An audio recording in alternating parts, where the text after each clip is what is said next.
Avis vascular center మన దేశంలోనే the best varicose vein hospital. నమస్కారం, welcome to I dream. Health talks with Vijitha కార్యక్రమానికి స్వాగతం. ప్రస్తుతం మనతో పాటు ఉన్నారు general consultant doctor V Aditya Ranganath గారు. ఇప్పుడు వారితో మాట్లాడేద్దాం.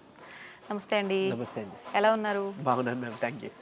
అయితే షుగర్ చాలా పెద్ద సమస్యగా మారిపోతుంది. చిన్నపిల్లల నుంచి పెద్దవాళ్ళ వరకు చాలా మందిలో చూస్తున్నాం.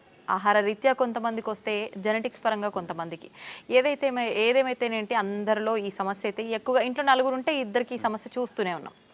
ఒకవేళ షుగర్ని రివర్స్ చేయాలి అంటే గనక అవకాశం ఉందంటారా? ఉంటే గనక ఆ టిప్స్ ఏంటో తెలియజేయండి. సో ఇప్పుడు డయాబెటీస్ వచ్చింది, లేకపోతే బీపీ వచ్చింది, థైరాయిడ్ వచ్చింది, లేకపోతే వాట్ ఎవర్, ఇదివరకు మనం విన్నది ఏంటి అని అంటే ఒక్కసారి వస్తే లైఫ్ లాంగ్ అది తగ్గడానికి ఆస్కారం లేదు. సో మనం ఏం చేయొచ్చు, కంట్రోల్లో పెట్టుకోవాలి. సో డ్రగ్స్, అదే మన మెడిసిన్ తీసుకుంటాము, రెగ్యులర్గా ఆపకుండా తీసుకుంటే కంట్రోల్లో ఉంటుంది కాబట్టి భయపడాల్సిన అవసరం లేదని చెప్తారు. అయిపోయింది, అది అక్కడతో అయిపోయింది. బట్ ఇప్పుడు రీసెంట్ అంటే చాలా ఇయర్స్ నుంచి మనకి తెలిసిందే ఏంటి అని అంటే వీటన్నిటిని కూడా మనం రివర్స్ బ్యాక్ చేసుకోవచ్చు. కాకపోతే ఆ పద్ధతి తెలియక, చాలా మంది అవేర్నెస్ లేక ఇంకా అదే భయంతో ఇప్పటికీ ఉన్నారు. అంటే ఒక్కసారి వస్తే తగ్గదు, మనం ఖచ్చితంగా టాబ్లెట్స్ మీద బ్రతకాలి లైఫ్ లాంగ్. సగం ఆ థాటే ఇంకా అనారోగ్యం తీసుకొస్తుంది అనమాట. సో అసలైన నిజం ఏంటి అని అంటే డయాబెటీస్ని కూడా మనం రివర్స్ చేసుకోవచ్చు ఖచ్చితంగా. అంటే నేను చెప్తుంది రివర్స్ అంటే పూర్తిగా డయాబెటీస్ అసలు లేకుండానే మనం ఫర్దర్గా మనం జీవించవచ్చు, మన లైఫ్ లీడ్ చేయొచ్చు. అవకాశం ఖచ్చితంగా ఉంది. అంటే ఆరోగ్య సూత్రాలు పాటించడం వల్లనే. ఏంటండి మరి అవి? సో మెయిన్గా ఇప్పుడు డయాబెటీస్ రావడానికి కారణం ఒకటి ఇన్సులిన్ రెసిస్టెన్స్. సరే, ఇన్సులిన్ రెసిస్టెన్స్ అంటే ఏం లేదండి, ఇప్పుడు మనం ఎక్కువసార్లు తీసుకుంటాం, డే మొత్తంలో ఎక్కువసార్లు తినడం, లేదా ఏదైనా మధ్యలో గ్యాప్స్లో మళ్ళీ ఇప్పుడు లంచ్, డిన్నర్, పొద్దున్న బ్రేక్ఫాస్ట్కి మధ్యలో మళ్ళీ ఏదైనా టీ, ఏదో కాఫీ అలవాటు ఉంటుంది, లేదంటే ఇంకేదైనా స్నాక్స్ తింటాం. ఇలాంటి అలవాటు ఎక్కువ అయిపోయి ఏంటి అని అంటే మనం ఏది తిన్నా ఏది తాగినా, అంటే వాటర్ తప్పిస్తే మిగిలిన ఏం తీసుకున్నా మన బాడీలో ఇన్సులిన్ ప్రొడక్షన్ జరుగుతుంది. సో టైప్ 2 డయాబెటీస్ అంటాం ఏంటి, ఇన్సులిన్ ప్రొడక్షన్ ఉంటుంది మన బాడీలో, జనరేట్ అవుతుంది, కానీ ఆ కణాలు సరిగ్గా ఇన్సులిన్ని యూజ్ చేసుకోలేకపోతున్నాయి. దాన్ని టైప్ 2 డయాబెటీస్ కింద పరిగణిస్తున్నారు. ఒకవేళ ఇన్సులిన్ ప్రొడక్షనే లేదు బాడీలో, మన ప్యాంక్రియాస్ సరిగ్గా పనిచేయట్లేదు, అందులో ఐలెట్స్ ఆఫ్ లాంగర్హాన్స్ అని ఒక కణాలు ఉంటాయి, దాని నుంచే మనకి ఇన్సులిన్ వస్తుంది. సో ఇన్సులిన్ సరిగ్గా ప్రొడక్షన్ లేదు అని అంటే అది టైప్ 1 కింద మనం పరిగణిస్తున్నాం. చిన్నపిల్లల్లో కూడా టైప్ 1 అది చూడొచ్చు. సో ఇప్పుడు ఇన్సులిన్ ప్రొడక్షన్ జరిగి మనం తిన్న ప్రతిసారి మన గ్లూకోజ్ లెవెల్స్ ఏదైతే ఉందో అది మేనేజ్ చేయడానికి ఇన్సులిన్ ప్రొడక్షన్ జరిగి, అంటే స్పైక్ అయ్యి అది కంట్రోల్ తీసుకొచ్చి మళ్ళీ అది ఇన్సులిన్ తగ్గి ఆ స్పైక్ తగ్గి మళ్ళీ మనం తింటున్నాం, మళ్ళీ పెరుగుతుంది కదా. ఇలా అస్తమాను పెరిగి తగ్గడం వల్ల మన బాడీ అలవాటు పడిపోతుంది ఆ ఇన్సులిన్, సెట్ అయిన ఇన్సులిన్ లెవెల్కి. సో ఇన్సులిన్ రెసిస్టెన్స్ వచ్చేస్తే ఏమవుద్ది, ఇదే గ్లూకోజ్ని, అంటే రోజువారీ తినే సేమ్ అదే మోతాదు ఒక గ్లూకోజ్ని మనకి ఇప్పుడు మెటబలైజ్ చేయాలి అని అంటే ఇన్సులిన్ ఈ మోతాదుకి మించి ఇంకా ఎక్స్ట్రా ప్రొడక్షన్ జరగాల్సి వస్తుంటుంది అనమాట. అంటే ఈ లెవెల్కి అది కంట్రోల్కి రావట్లేదు, దాన్నే ఇన్సులిన్ రెసిస్టెన్స్ అంటున్నాం. సో మనం చేయాల్సిన పని ఏంటి అంటే ఇన్సులిన్ రెసిస్టెంట్ తగ్గించి ఇన్సులిన్ సెన్సిటివిటీ మనం పెంచుకోవాలి ఒకటి. తర్వాత ఆహారంలో చిన్న మార్పులే, అంటే ఇప్పుడు డయాబెటీస్ మనం ఇది చేయాలి అని అంటే సరే ఏముంది రైస్ మానేయండి అని చెప్తారు, అంతే కదా, మాకు చాలా ఇబ్బంది, మేము చేయలేము అని అంటారు. అలా ఏం కాదు, కొన్ని పద్ధతులు ఉన్నాయి, నేను చెప్తాను ఇప్పుడు ఖచ్చితంగా. అది పాటిస్తే ఏకంగా డయాబెటీస్ చక్కగా కంట్రోలే కాకుండా రాబోయే రోజులు, అంటే మీకు ఫస్ట్ 3 months 4 months కంట్రోల్ తెచ్చుకుంటారు. ఆ పైనుంచి మనకి టార్గెట్ ఏంటి అని అంటే మనం వాడుతున్న మెడిసిన్ నెమ్మదిగా డోస్ తగ్గించుకోగలగాలి. అంటే తగ్గించగలగాలి అంటే ఆటోమేటిక్గా మనకి లెవెల్స్ తగ్గితే యాజ్ ఏ మీ డాక్టర్ కానీ మేము కానీ తగ్గించగలుగుతాం కదా. తగ్గించిన తర్వాత దీన్ని పూర్తిగా రివర్స్ బ్యాక్ చేసుకొని నార్మల్ లైఫ్, అంటే ఆ ఫుడ్ని తీసుకుంటూ చక్కగా మనం ఎలాంటి ట్రీట్మెంట్, అంటే ఈ డ్రగ్స్ తీసుకోకుండా ఉండడం. మళ్ళీ అది తగ్గిపోయిన తర్వాత మళ్ళీ పంచదార తినేస్తాం, మైదా పిండి తినేస్తాం, గోధుమ పిండి తినేస్తాం, లేకపోతే ప్రాసెస్డ్ ఫుడ్ తినేస్తాం. అంటే అసలు అదే మెయిన్ ప్రాబ్లం. అంటే high saturated fats, high carbohydrates ఉండడం వల్లనే మనకు వస్తుంది. ఇది వరకు వాళ్ళకి, అంటే మన పెద్దలకి అప్పట్లో ఎందుకు రాలేదంటే వాళ్ళు ఇవేం తీసుకోలేదు కాబట్టి వాళ్ళకి రాలేదు. సో మనం అది ఫుడ్డే ఇది ఫుడ్డే కదా, ఏదో నార్మల్ లైఫ్, అంటే తగ్గిన తర్వాత మళ్ళీ తినేయొచ్చు అన్న వాళ్ళకి ఇది ఆన్సర్ చెప్తున్నా. సో అది కాదు, నార్మల్గా మీరు రైస్ తీసుకోవచ్చు, రైస్ పూర్తిగా మానే అవసరం లేదు, కాకపోతే రైస్తో పాటు కొన్ని తీసుకోవాల్సి ఉన్నాయి. సో చూడండి సింపుల్ టెక్నిక్, హై కార్బోహైడ్రేట్స్ తీసుకోకూడదు, హై కాంప్లెక్స్ కార్బోహైడ్రేట్స్ తీసుకోకూడదు, తర్వాత హై సాచురేటెడ్ ఫ్యాట్స్ తీసుకోకూడదు. సో ఇవి తప్పిస్తే మరి మిగిలిన ఆప్షన్ ఏంటి? కొంతమంది ఇక్కడ ఏం చేస్తారంటే కార్బోహైడ్రేట్స్ తీసుకోకూడదు అన్నారు కాబట్టి పూర్తిగా కార్బోహైడ్రేట్స్ని తగ్గించేస్తున్నారు, అంటే నో కార్బోహైడ్రేట్ ఫుడ్ అంటారు, అలా వెళ్ళిపోతున్నారు, కీటో డైట్స్ అని. అలా వద్దు. అలా అయితే ఏమవుతుందంటే మనకి ఇన్ని సంవత్సరాలు లేదా ఇన్ని జనరేషన్స్గా మనకి బాడీకి కార్బోహైడ్రేట్స్ అలవాటు, సో దాని డైజెషన్ అలవాటు. సో అక్కడి నుంచి మళ్ళీ అది బ్రేక్ డౌన్ అయ్యి గ్లూకోజ్ కింద మనకి కన్వర్ట్ అవుతుంది, మనకి శక్తిని ఇస్తుంది, బాగుంది. మీరు తినడం మానేస్తే ఒకటి మీకు కూడా బాడీకి అది కొత్తది ఏంటంటే కార్బోహైడ్రేట్స్ అసలు అది డైజెషన్ చేసే ఒక పద్ధతే మర్చిపోద్ది మన బాడీ. సో రేపు పొద్దున్న నార్మల్ సింపుల్గా కార్బోహైడ్రేట్స్ తీసుకున్నా దానికి చాలా కష్టపడాల్సి వస్తుంది. అండ్ ఈవెన్ ఒకవేళ జెనెటికల్గా నెక్స్ట్ జనరేషన్స్ పాస్ ఆన్ అయింది అనుకోండి, అది ఇంకా ఇబ్బందిగా, అంటే నార్మల్ అన్నమే మనం అరాయించుకోలేకపోవచ్చు, లేకపోతే నార్మల్ సమోసానే ఎంజాయ్ చేయలేకపోవచ్చు మనం. సో అట్లా. సో సరే ఓకే, హై కార్బ్స్ అంటే తెలుసు, ఈ రైస్ నార్మల్గా అవి తీసుకునేవి, ఈ రైసు తర్వాత ఈ మైదా గోధుమ పిండి ఇవన్నీ తినమని చెప్తుంటారు, అంటే రైస్ని తగ్గించి మైదా గోధుమ పిండి తినమని అంటారు కదా. సో అది కూడా రిఫైన్డ్ తీసుకుంటే, పంచదార లేకపోతే గోధుమ పిండి ఇవన్నీ రిఫైన్డ్ ఫ్లోర్ బయట కొని తెచ్చుకుంటే అది కూడా మళ్ళీ మనకు ప్రాబ్లమే. సో మనం మిల్లులో వెళ్ళి ఆడించుకుందాం, అంటే డైరెక్ట్గా వెళ్ళి మనం గోధుమలు అలాగా గోధుమలు, దానికి జొన్నలు యాడ్ చేయొచ్చు, రాగులు యాడ్ చేయొచ్చు, సోళ్ళు అంటాం కదా, సో అలా రాగి మాల్ట్లో తీసుకునే రాగులు అవన్నీ యాడ్ చేసి దాంతో మనం రొట్టిలానో లేకపోతే మిల్లెట్స్ ఏమైనా దానికి యాడ్ చేసి, కినోవా అని ఇప్పుడు వస్తుంది, సరే అంత అఫోర్డ్ చేయలేదు అన్న వాళ్ళకి పోనీ మనకి ఏమంటారు సామెలు, అరికిలు, గంట్లు అలాంటివన్నీ తక్కువ రేట్కే వస్తుంటాయి కదా, అలాంటివి ఇంక్లూడ్ చేసుకోవచ్చు. పూర్తిగా రైస్ మానేమని నేను చెప్పట్లేదు, రైస్తో పాటు ఇది తీసుకోండి. సరే ఇదంతా కాదులేండి, ఓన్లీ రైస్ నాకు కర్రీ మాత్రమే అలవాటు ఉంది, ఇప్పుడు ఇంకేదైనా సింపుల్గా చెప్పండి అని అంటే ఉంది ఒక పద్ధతి. మనకి ఇప్పుడు ఇన్సులిన్ రెసిస్టెన్స్ అని మాట్లాడుకున్నామే, HbA1c మీ అందరికీ తెలుసు, 3 నెలల యావరేజ్ తీస్తే మనకి ఎంత ఉంది అనే దాని మీద మన డయాబెటీస్ ఉందా లేదా, కంట్రోల్లో ఉందా లేదా అని తెలుస్తుంది. సో దాన్ని మనం కంట్రోల్ పెట్టడానికే కదా ఇప్పుడు అన్నీ చెప్తున్నాం, మన ఇన్సులిన్ వాడాలన్నా లేకపోతే ఈ మెట్ఫార్మిన్ మన డయాబెటీస్ డ్రగ్స్ వాడాలంటే కూడా మనకు అలానే దేవుడు కూడా ఇచ్చిన ఆహారంలో ఈ పని చేసే ఉన్నాయి. ఏంటి అని అంటే ఒకటి కీరా దోసకాయలు, తర్వాత పంకిన్ సీడ్స్ గుమ్మడి గింజలు, తర్వాత పాలకూర. వీటిలో ఏంటంటే పాలకూరలో తర్వాత పంకిన్ సీడ్స్లో వైటమిన్ ఈ ఉంటుంది, అది మీ HbA1cని చక్కగా కంట్రోల్ తీసుకొస్తుంది. అండ్ ఇప్పుడు చెప్పిన ఆహార పదార్థాల్లో మీకు ఇన్సులిన్ రెసిస్టెన్స్ని తగ్గించి సెన్సిటివిటీని పెంచే ఉండే.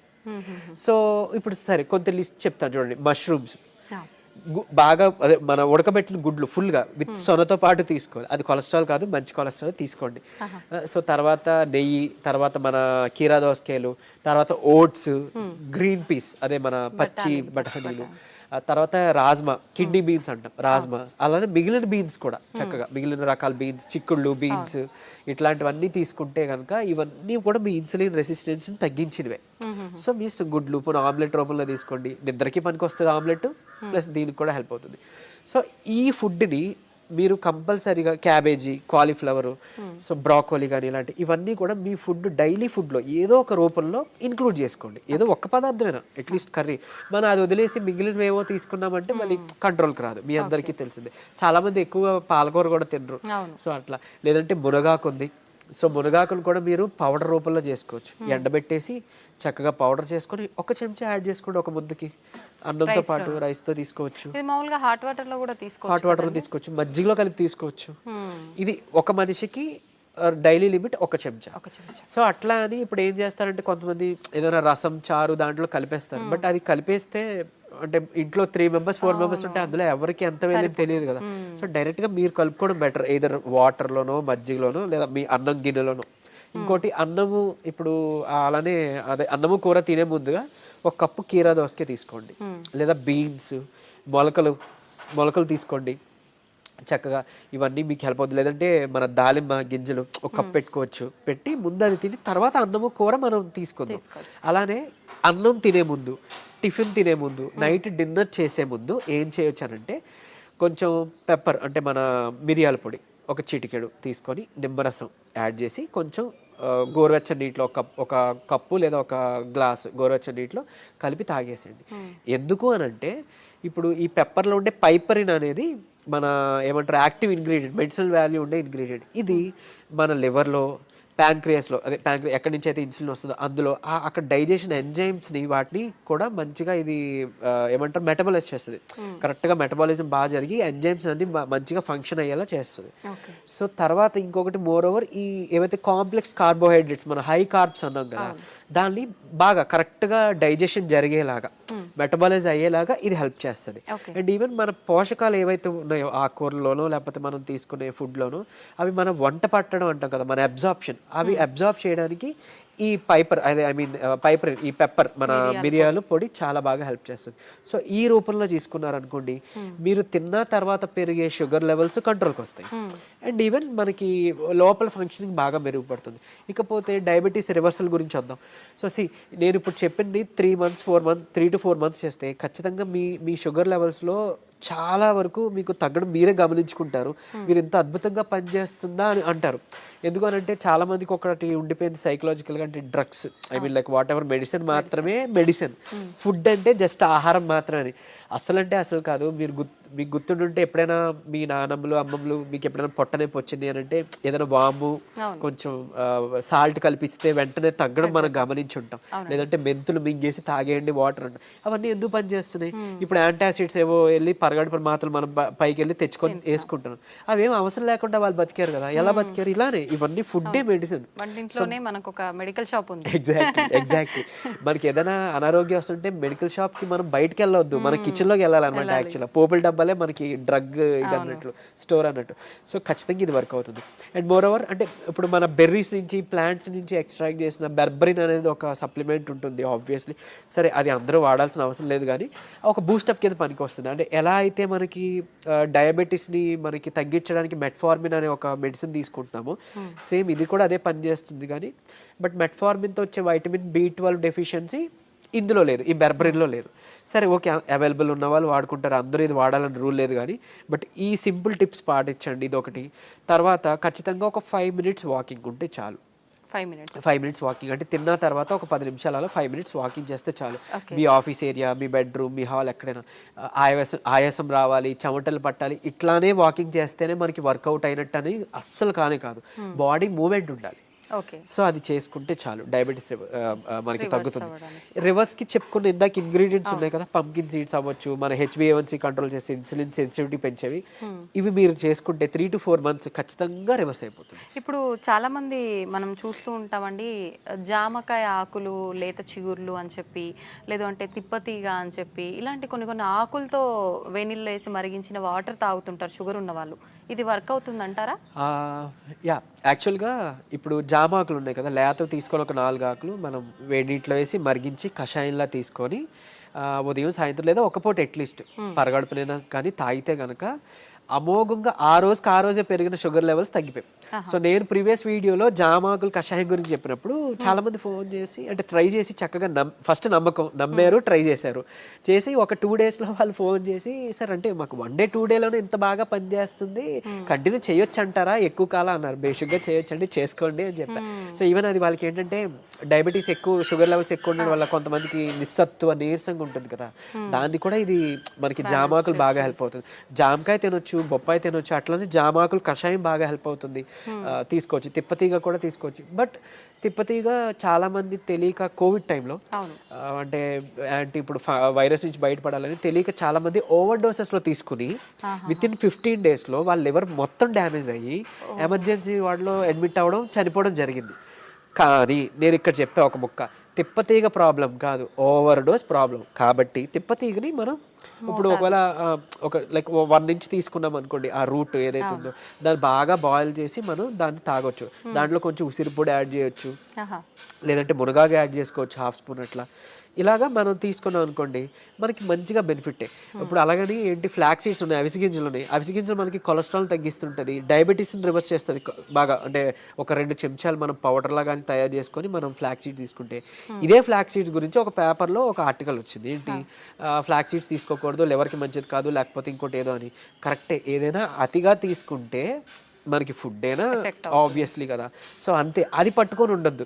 అరే ఇప్పుడు తిప్పతీగ ఏదో ప్రాబ్లం, సరే తిప్పతీగ పక్కన పెడితే అట్లీస్ట్ ఫ్లాక్ సీడ్స్, ఉసిరికాయ ఫ్లాక్ సీడ్స్, లేకపోతే మన ఏమన్నా మన పెప్పర్, సో ఇట్లాంటివి ఉన్నాయి కదా, వీటి వల్ల ఏం చేయటం జరగదు.